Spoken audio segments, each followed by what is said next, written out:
Environmental education में आज हम पर्यावरण संरक्षण अधिनियम 1986 के बारे में जानेंगे। The environment protection act 1986। ये जो 1986 अधिनियम है ये पर्यावरण संरक्षण और उसके सुधार और इससे संबंधित अनेक बिंदुओं के लिए बनाया गया है। इसका मुख्य उद्देश्य राष्ट्र संघ द्वारा मानव पर्यावरण पर 1972 में स्टॉकहोम में आयोजित कॉन्फ्रेंस, जिसमें भारत ने भी भाग लिया था, में मानव पर्यावरण के संरक्षण और सुधार के निर्णयों के क्रम में कोई उचित योजना तैयार करना था। इसके आधार पर ही प्राणी मात्र को पर्यावरण विकृतियों से बचाना और अनेक पर्यावरणीय समस्याओं को दूर करने का एक प्रभावी उपकरण उपलब्ध कराना था। इसे संसद के दोनों सदनों ने पास किया और भारत के राष्ट्रपति ने इसे 23 मई 1986 को सहमति प्रदान की। केंद्रीय सरकार ने पर्यावरण संरक्षण अधिनियम 1986 की धारा सेक्शन 6 व 25 द्वारा यानी 6 व 25 द्वारा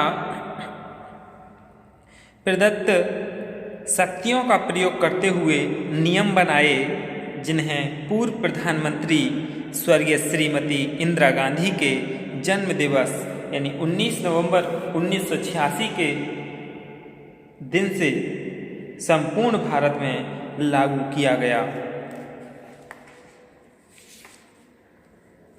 अधिनियम विवरण यानी इस अधिनियम में 4 अध्यायों के अंतर्गत 26 धाराएं हैं। पर्यावरण संरक्षण अधिनियम 1986 का विवरण इस प्रकार है, यानी अध्याय कितने हैं? 4 अध्याय हैं और अध्याय का शीर्षक और धाराएं कितनी हैं। जैसे प्रारंभिक अध्याय यानी अध्याय का शीर्षक प्रीलिमिनरी, इसमें 1 से 2 तक यानी कुल 2 संख्याएं हैं धाराओं की। और अध्याय 2 में केंद्र सरकार की सामान्य शक्तियां यानी ये 3 से 6 तक, यानी इसमें कुल 4 धाराएं हैं। और पर्यावरण प्रदूषण का निवारण, नियंत्रण और रोकथाम, prevention, control and abatement of environment pollution, इसमें 7 से 17 तक यानी कुल 11 धाराएं हैं। चौथे अध्याय में मिसकेलेनियस शीर्षक है, इसमें 18 से 26 तक यानी कुल 9 धाराएं हैं। तो इसमें 4 अध्यायों के अंतर्गत 26 धाराएं हैं। तो पर्यावरण यानी इन्वायरमेंट, इसमें जल, वायु और भूमि सम्मिलित है। इनसे मानव, अन्य जीवित प्राणी, पेड़ पौधे, सूक्ष्म जीव व संपत्ति के मध्य परस्पर संबंध आते हैं। पर्यावरणीय प्रदूषक, एनवायरमेंटल पोल्यूटेंट, इनका किस चीज़ से आशय है? ऐसे ठोस, द्रव तथा गैसीय पदार्थों के इतनी मात्रा में संकेंद्रित होने से है जिससे पर्यावरण को हानि पहुंचती है या पहुंच सकती है। फिर है पर्यावरणीय प्रदूषण यानी संचालन, हैंडलिंग, किसी भी वस्तु के संदर्भ में इसका मतलब निर्माण, प्रक्रिया, प्रबंध, पैकेज, भंडारण, ढुलाई, प्रयोग, एकत्रीकरण यानी जो संचयन, विनाश, परिवर्तन, विक्रय, दूसरी जगह ले जाना, सभी क्रियाकलाप से है जो हैंडलिंग कर रहा होता है पर्यावरण संरक्षण अधिनियम 1986 को। फिर है खतरनाक वस्तुएं यानी हजार्डस सब्सटेंसेस, इनसे आशय ऐसी वस्तुओं या बनाए गए पदार्थों से है जिनके रासायनिक या भौतिक रासायनिक गुणों या उनके कतिपय संचालन से पर्यावरण या उनमें रहने वाले मानव, अन्य जीवित प्राणी, पेड़ पौधे, सूक्ष्म जीव तथा संपत्ति को हानि पहुंचाते हों। फिर है पदाधिकारी यानी ऑक्यूपियर, किसी उद्योग के संदर्भ में यह वह व्यक्ति है जो किसी वस्तु का मालिक भी है और इस उद्योग के ऊपर उसका नियंत्रण है। फिर निर्देशिका यानी प्रिस्क्राइब्ड इस अधिनियम के अंतर्गत बनाए गए नियमों के अनुसार निर्देशित होना होता है। अब अध्याय 2 में धारा 3 से 6 तक दिया हुआ है, जिसमें धारा 3 के अधीन केंद्र सरकार की उन शक्तियों का विवरण है जिसके द्वारा पर्यावरण की गुणवत्ता की सुरक्षा एवं सुधार तथा पर्यावरण प्रदूषण के रोकने, नियंत्रित करने या कम करने के आवश्यक उपाय किए जा सकते हों। धारा 4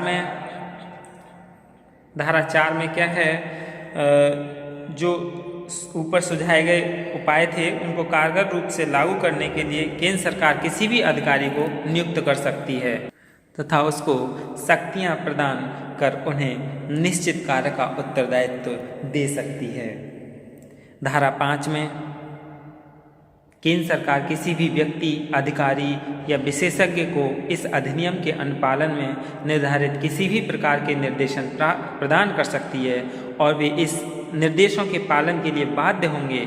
यह भी स्पष्ट किया है निर्देशों में, जैसे किसी भी उद्योग के संचालन को रोकना, बंद करना या कार्यकलापों को प्रतिबंधित करना, उनके जल, विद्युत या किसी अन्य सेवाओं को रोकना, निर्धारित करना सभी शामिल हैं।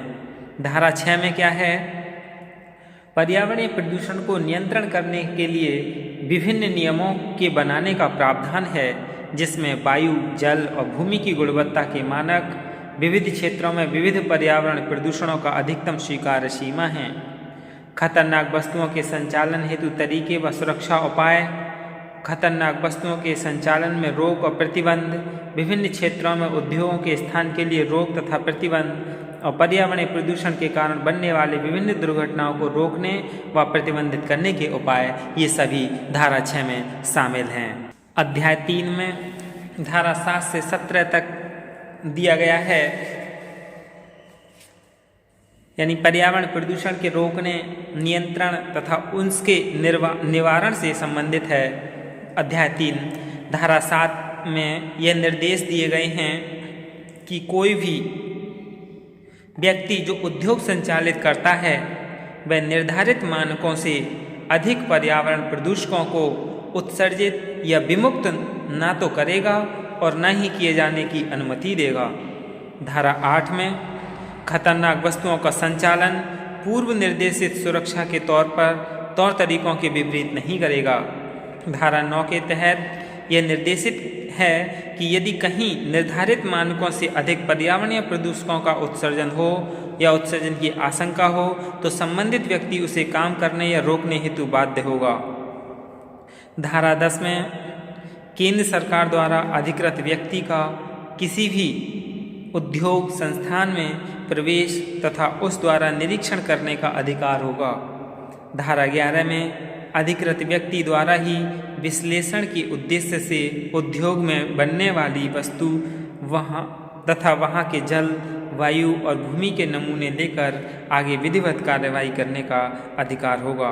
धारा 12, 13, 14 में यानी इन तीनों धाराओं में विश्लेषण के लिए प्रयोगशाला स्थापित करने, किसी विशेषज्ञ को विश्लेषण हेतु अधिकृत करने तथा विशेषज्ञ द्वारा दी गई रिपोर्ट को अधिकृत दस्तावेज मानने का संबंधित विवरण है।